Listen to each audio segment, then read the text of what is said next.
Hey everyone, it's Jason Dunn here from Windows Phone Thoughts, and this is my unboxing and first impressions video of the Samsung Focus. This is a Windows Phone 7 phone. That always sounds a bit redundant when I say it, but that's the product name, Windows Phone 7. Now, I will fess up right off the bat here. This is sort of a re-unboxing. I've already opened up this product once to do a separate video for a Best Buy contest. In fact, I'm going to put a link down in the video description. So if you want to check that out and maybe support me in this contest, it's trying to raise money for some kids to give them some Nintendo Wiis for Christmas. That would be really cool, and I really appreciate it. But here we go. So this is my unboxing video. Now, right up top here, I'll point out that I have a Kingston microSD card. This is, of course, the adapter, and this little itty bitty guy right here, which you can't even really see. This is the card itself. Sorry, it's a 16 gig Kingston microSD card, and I put it in this larger physical SD adapter so that I wouldn't, lose it. So we're going to set it aside right here. Now, the Samsung Focus, like I said, I've already been using the phone a little bit. I haven't put my SIM card in it, but basically I was just kind of playing around with it. So here's the phone itself. It's a really slender phone in terms of size and specs and whatnot. It's 125 millimeters this way by 64.4 millimeters this way, and it is 9.9 millimeters thin. So it is a very, very thin phone. It weighs 121 grams with the battery inserted. So I'll just unwrap it here. We'll just take it out of this plastic sleeve. It has a nice big 4-inch screen, and you'll see when I power this up, this is a really interesting screen. It is a Super AMOLED screen. I think someone needs to come up with a new acronym for that, so maybe I'm going to call it a AMOLED screen or something weird like that. But yeah, that is the screen. Here's the back. We'll just peel off the plastic here. It has a camera and a bunch of other features. I'll get into that in just a minute. What we'll do is we'll just put down the phone and continue to see what else is in the box. This is kind of interesting. Please do not insert non-compliant micro SD cards into this device. If you go to this address here, basically it tells you that you shouldn't use non-compliant micro SD cards, but it doesn't tell you what a compliant micro SD card is. There's no such thing as of today as a Windows Phone 7 certified micro SD card.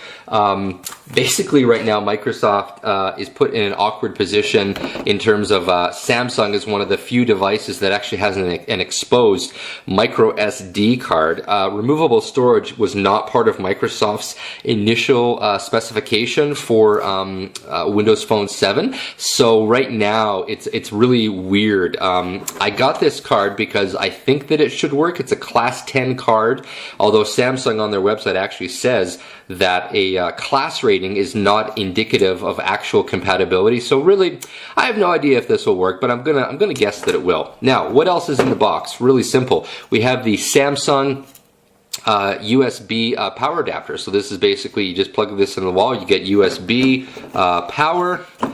How you charge it is, of course, you plug the USB cable into the power adapter here, and you plug this into the phone. Now, this is a micro USB, so this is really nice to see because micro USB is an industry standard. It's been widely adopted among a bunch of different phones, so it is really nice to see. As someone that owns a Samsung, jack, which is like a Samsung Blackjack in the US, it uses a proprietary cable, and it was super irritating to not be able to recharge it easily. So good call on Microsoft enforcing this type of charger. We have the battery here. It is 5.5 watt hours, and it is, oh boy, that's really weird. I'm trying to find the milliamps. There we go, 1500 milliamps. Yeah, so decent size battery right there, and of course you also get the ubiquitous headphones. Also worth noting though is that the headphone jack is a 3.5 millimeter headphone jack. What that means, of course, is that you can use your favorite headphones in any Windows Phone 7. You don't have to screw around with 2.5 millimeter headphone jacks, or worse, some sort of horrible proprietary plug like HTC used to use. So really, really cool to see a 3.5 millimeter headphone jack. And that's basically it for the box. So we'll set this aside here.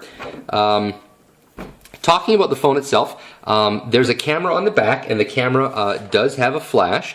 It is I believe it's a 5 megapixel camera. Yeah, 5 megapixel camera with 4x digital zoom, which of course is complete crap. You never want to use that. It does do video capture. I'm about 99% sure that it does a 720p MPEG-4 video capture. The spec sheet that Samsung has doesn't say that, but I'm quite certain that 720p video capture is part of the chassis one spec for Microsoft. So you pop off the back by just putting your fingernail down here. So here is the physical unit itself here. Now, this is the exposed micro SD card slot. So what I'm going to do here is I'm going to pop this card into the slot so it clicks in here.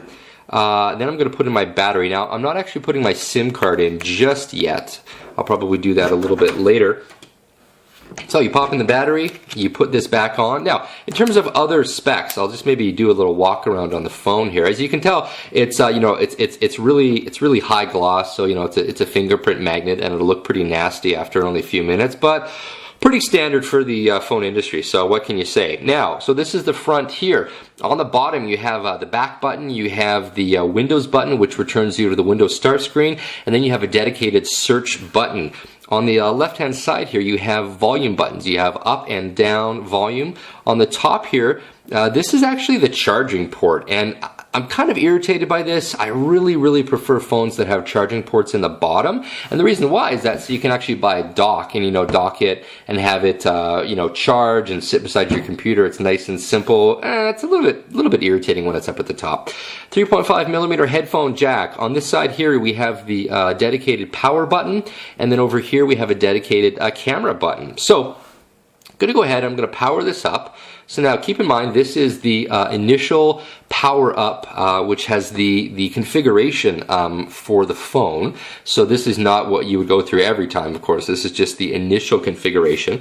While I'm waiting for that, I'll rattle off a couple of additional specs.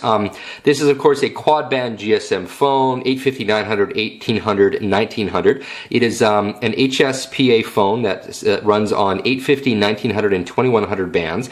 Up to 7.2 megabits per second is supported. It has built-in Wi-Fi, 802.11b/G. I don't think N is supported. It has built-in GPS. That battery is supposed to give you a talk time of up to 6 hours or standby time of 15 days.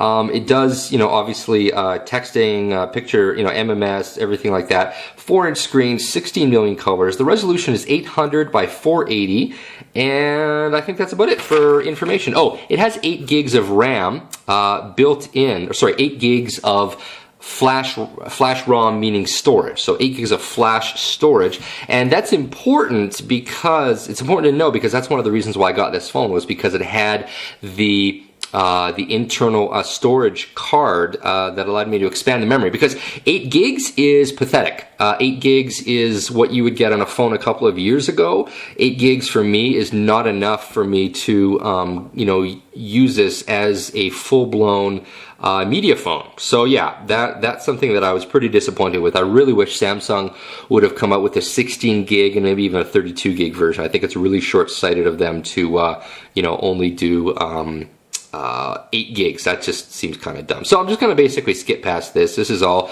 the time and date stuff. If you sign in with a Windows Live ID, it'll associate everything with your phone. So I'm just going to say not now. I'm going to say done.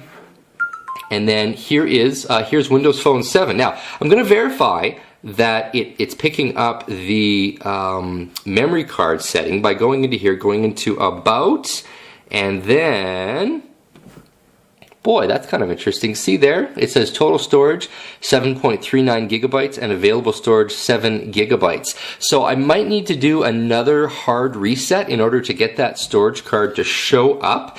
That's basically just the way that this phone operates, unfortunately. So that wraps up my my first impressions video. I'm going to stop it here and do a second part video and talk a little bit more about the phone and the operating system. So this is the end of part 1. This has been Jason Dunn from Windows Phone Thoughts. Thanks for watching my video. Please rate it, comment, and subscribe to our channel.